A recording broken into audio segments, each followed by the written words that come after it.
Hello everyone. గుంటూరులో ఇన్ని రోజులు ఉన్నాను గానీ చుట్టుపక్కల ఉన్న ప్లేసెస్కి తిరగడానికి టైమే దొరకలేదు. టైం దొరకలేదు అనడం కన్నా తర్వాత వెళ్దాంలే ఇప్పుడే ఎందుకని అలా ఉండిపోవడంతో కళ్ళు మూసి తెరిచేలోపు 2 years అయితే అయిపోయింది. ఏమీ చూడలేదు. మొత్తానికి ఈరోజు దొరికేసరికి ఉండవల్లి కేవ్స్కి అయితే చూడడానికి వచ్చాను.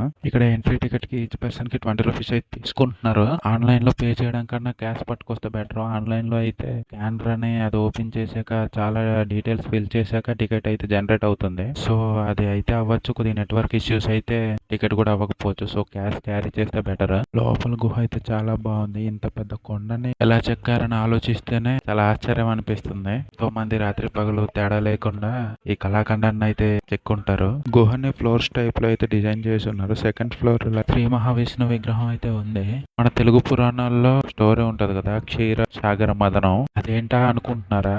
అదే అమృతం కోసం దేవతలు రాక్షసులు పోటీ పడతారు కదా, ఆ స్టోరీ మీరు చిన్నప్పుడు వినే ఉంటారు. ఆ ఘట్టాన్ని అయితే ఈ ఫ్లోర్ లో అయితే చెక్కున్నారు. అసలు ఇంత ఖచ్చితత్వంతో ఎలా చెక్కారో నాకు ఇప్పటికీ అర్థం కావట్లేదు. ఏ టెక్నాలజీ లేని టైంలో ఒక పెద్ద రాయిని ఇంతలా మలిచారంటే మనిషి తలుచుకుంటే చేయందంటూ ఏమీ లేదనిపిస్తుంది. మేము వచ్చినప్పుడు అయితే ఎండ కాస్తుండింది. ఇప్పుడైతే వర్షం పడుతుంది. ఎండాకాలంలో వర్షం పడితే బాగానే ఉంటుంది. అప్పటిదాకా వేడి కుక్కిరి బిక్కిరైన మేము ఒక్కసారిగా రిఫ్రెషింగ్ గా ఫీల్ అయ్యాం. కానీ వర్షం ఆగకుండా గంటలు గంటలు పడుతుంటేనే కొద్దిగా చిరాకు అనిపిస్తుంది. ఒకవైపు లంచ్ టైం అయ్యి ఆకలి అయితే వేస్తుంది. కానీ వర్షం అయితే తగ్గట్లేదు.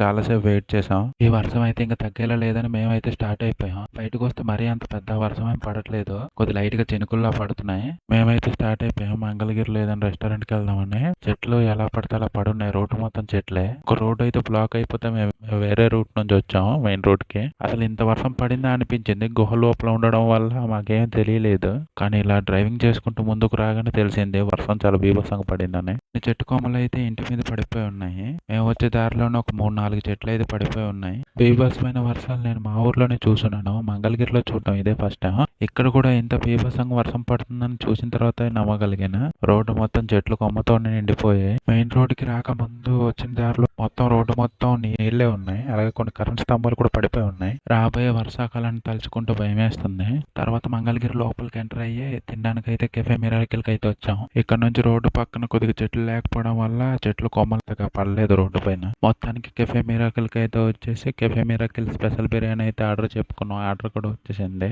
పలావ్ సెపరేట్ గా, కర్రీ సెపరేట్ గా ఇచ్చారు. స్పెషల్ చికెన్ గ్రేవీ అయితే వేశారు. దాంట్లో ఒక ఎగ్ ఇచ్చారు. అలాగే బోన్లెస్ చికెన్ పీసెస్ అయితే ఉన్నాయి. టేస్ట్ అయితే చాలా బాగుంది. లాస్ట్ టైం ట్రై చేసిన పొట్లం బిర్యానీ కన్నా చాలా బాగుంది. మస్ట్ ట్రై ఐటమ్ ఇది. ఇక్కడ రైస్ ఫ్లేవర్ అయితే చాలా బాగుంది. అలాగే చికెన్ పీసెస్ కూడా చాలా బాగున్నాయి. ఈ ఐటమ్ కంప్లీట్ అయిపోయాక ఏదైనా డిఫరెంట్ గా ట్రై చేద్దాం అనేసి చీజీ పాస్తా అయితే ఆర్డర్ పెట్టుకున్నాం. పాస్తా అయితే చాలా బాగుంది. చీజ్ చాలా ఎక్కువ లోడ్ చేసి అయితే ఇచ్చాడు.